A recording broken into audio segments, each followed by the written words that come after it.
Mighty Morphin! And Zeo! Look, I see Turbo! Jungle Fury and Ninja Storm? And Samurai. They're all here. The greatest crossover since Endgame. Yeah, no. You know, for a crossover to work, you gotta lay the right foundations. It takes years, maybe even decades, to write enough storytelling into each individual character to make the spectacle of them being on one screen feel that epic. It's probably the most valid take I've seen post Endgame, that if there was another Infinity War, it just wouldn't hit the same because we aren't getting the fertilizer of interpersonal relationships or character development to the same degree that we got beforehand. The scene is from Power Ranger Megaforce's season finale, and seeing so many Rangers in one shot is cool, but also refusing to pay the original actors anything decent to be in this episode other than a couple of generous cameos resulted in most of the Rangers feeling more like metal spandex humanoid figures fighting with no character or personality. Nothing. But before Endgame, before Megaforce, before, I don't know, OKKO, there was an episode that set the standard of what an amazing crossover should feel like. And that episode was the Forever Red episode from Power Rangers.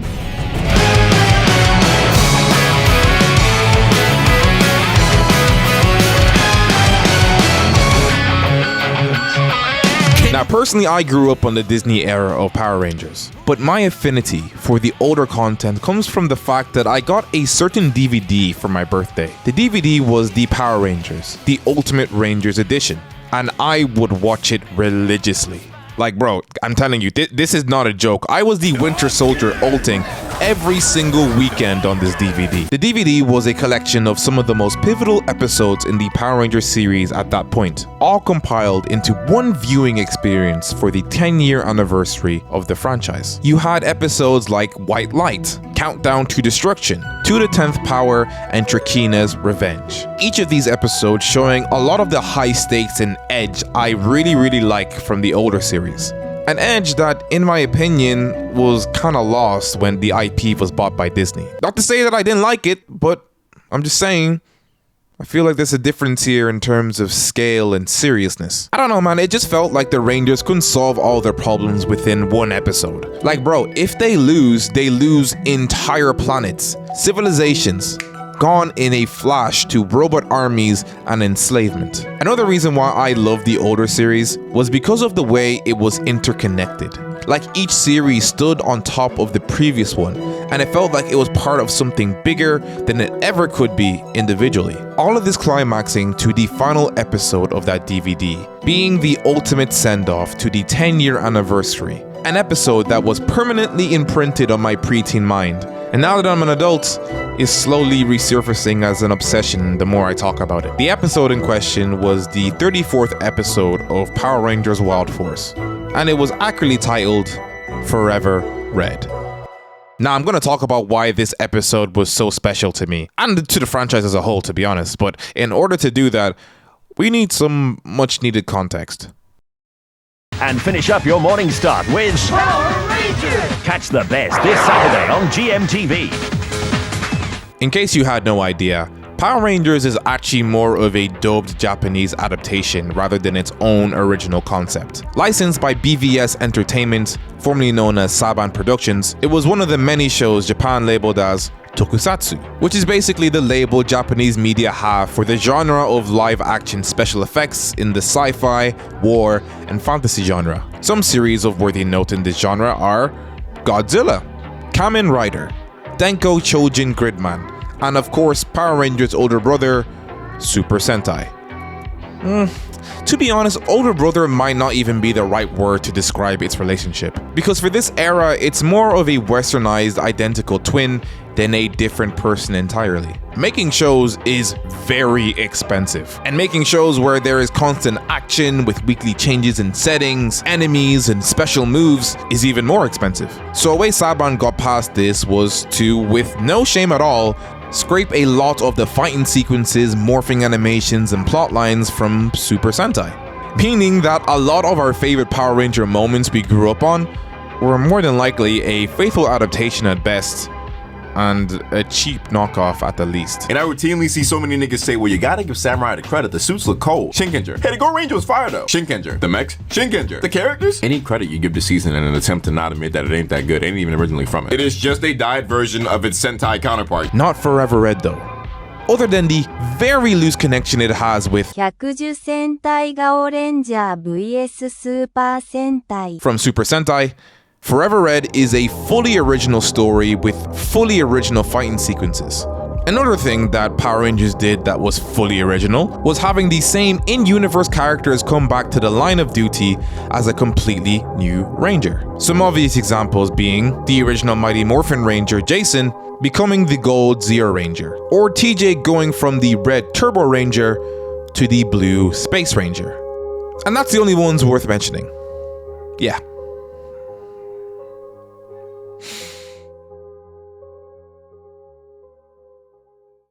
Now, before y'all start hating, don't lie.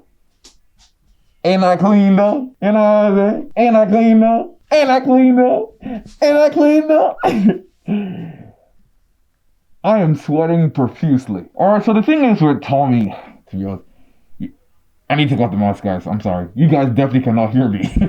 What you're seeing here is one of these 6, and yes, I said 6 other suits a specific character in Power Rangers had throughout the entire series. I'm of course talking about the GOAT, Dr. Tommy. I may be old, but I can still pull it off. Oliver. You ain't nothing but a cheap copy. You're just circuits and sensors. You're nothing like me. You have no heart.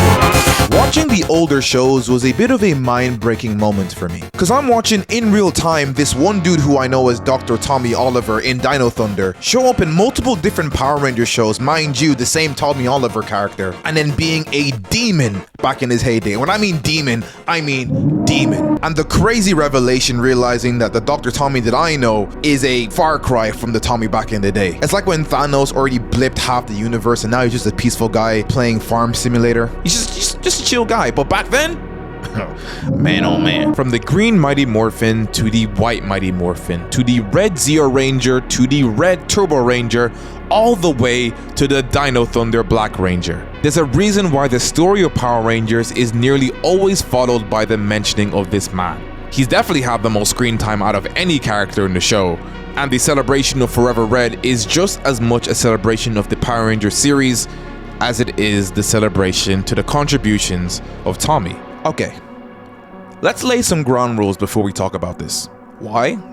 Because his episode was really a product of its own time, which to be honest is a nice way of saying it had some very funky CGI and some green screen shots that in current year you can only really laugh at how rough it looked. But special effects aside, what about the story? Because despite how big the idea was, Forever Red was still given the usual 22-minute time span to begin and end because it was still part of the Wild Force TV show. Guys, so how in the world do you make an episode that encapsulates 10 years worth of Power Ranger media and fit it into a 22-minute time span?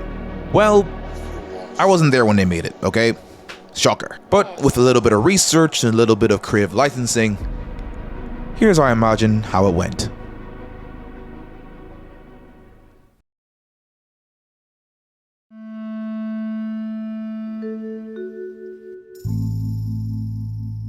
On any other random weekend, 3 men sit at a table having lunch, but they can't enjoy their food. They have exactly 10 days to produce an episode that celebrates the 10 years of a franchise, compiling over 452 episodes and draft, script, shoot, and edit something that weaves all these stories together to be released as soon as they complete it. By all means, they're screwed. The first man steels himself to finally speak. His name is Koichi Sakamoto. He was the main stunt performer and fight choreographer for the Power Rangers series, and also being a veteran in the space of Super Sentai, Kamen Rider, and the Power Rangers, his words hold an indescribable amount of weight. There are 5 metallic warriors, he softly says. because they're going to shoot a laser at the Earth, and we can use the Beetleborg suits from the Beetleborg show as their designs. And the first person they go for is Cole from Wild Force, and Carter comes in with his Jeep to save him, and Tommy and Jason come in at the final fight. Now, Koichi goes on and explains everything. But the more he spoke aloud, both him and the people at the table realized something. This was bad. They only had 22 minutes. Taking in the intro and the outro, 19 minutes at best. There's no way they could introduce 5 new villains and make the audience care within 19 minutes. But more importantly, revealing the Rangers periodically throughout the episode doesn't work if it's supposed to be a celebration of the 10 years of Power Ranging.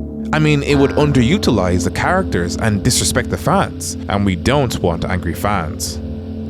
Do we? The characters at the table sit in silence. And then, the second man decides to speak up valiantly.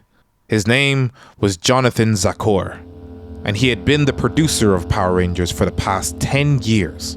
Wild Force would be the last show he would work on since Disney was about to take over, and his passion for a good send-off to the series was tangible. With no time to lose, he gives a completely different take on the episode. Okay, let's shift the focus more on the Rangers.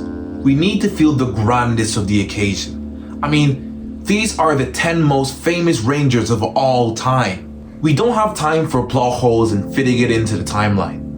We need that cool factor. The heart of the episode should be focused on the relationship with the Rangers, not the story. The 3 men like where this is going. The plot they did end up coming up with was this. 5 robots travel through the galaxy with a planet-destroying cannon. Their next target? Earth. Alpha 5, everyone's favorite helper, sends mysterious letters to each Ranger telling them where the robots will land on Earth and to defeat them. But having the Rangers only meet up at the last battle gives no room for chemistry between them. Denied. Now they were really hurting for time. All this talking and brainstorming, and still nothing solid. Jonathan speaks. There's no time. We have to go with my script. No, we can't. It doesn't feel that fleshed out enough. Look, it's not like we have a choice. We need to start shooting now or we will ruin the biggest project of our lives. If you get it, you know that we need to start production now. We're wasting time as it is.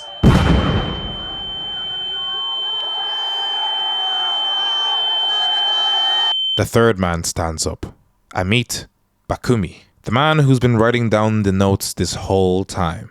I have an idea. Susie, I'll need your help. And you two as well. If we pull this off, this episode might be the greatest episode of Power Rangers for years to come. And so they begin writing, and talking, and collaborating. Just look at the script and the initials for each member at the table. This was truly a team effort. They concluded they didn't need the villain to be this uninteresting sparring dummy, but characters that represented something. I mean, come on, this is the big 10-year anniversary. You have to have a villain that's just as symbolic. They tried writing in the most known villain at the time, Dark Spectre. But after his own lackluster defeat, they felt the 22-minute episode wouldn't really do him any better justice. But what they did come up with was a mashup of all their previous ideas. 5 robots designed after the B-Fighter costumes would plan revenge on humans because they were once generals of the defeated King Mondu from Power Rangers Lost Galaxy. And in order to exact revenge, they would utilize something last seen all the way back in the original Mighty Morphin series. The main villain, Lord Zed's very own Megazord, the Serpent Terra.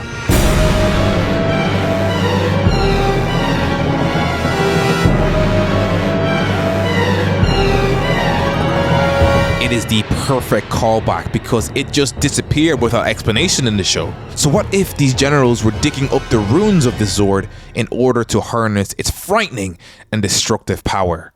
This was good.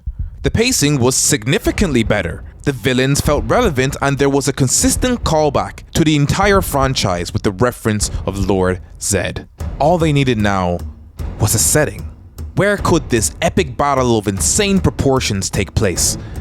Well, if you watch the original show, the basic premise was this evil alien sets up shop on the moon to terrorize the town of Angel Grove with a monster every week, prompting a talking wizard head to bestow powers on, as he describes, teenagers with attitude. as they mighty morph into Power Rangers to defend the town against these aliens. So tell me, what better subversion is there than to have the 10-year anniversary of this show flip the usual routine on its head, where instead of the aliens proactively attacking the humans put the aliens on the back foot? Have you guessed it? Right. The setting and the final battle would take place on the frickin' moon.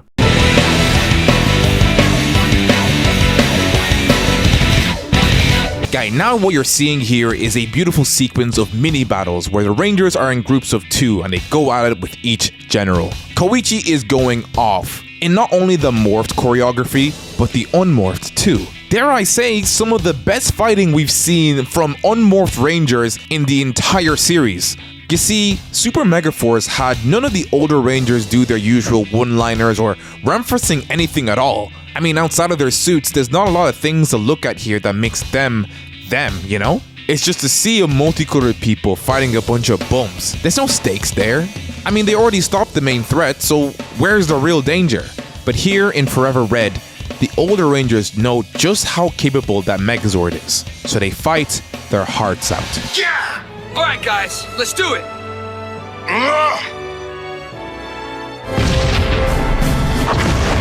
You got the team up of the kings of Mr. Shoot First and Ask Questions Later, Carter and Andros. You even got the rookie Wild Force Ranger Cole teaming up with the OG Red Ranger Jason. A beautiful metaphor of past and present working together. It's exactly as Veridis Joe says.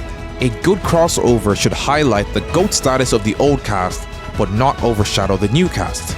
And what better way to end it off than to let the rookie of the group get the final blow? A cute message showing on the passing on of the torch to the new generation of Red Rangers. It's great.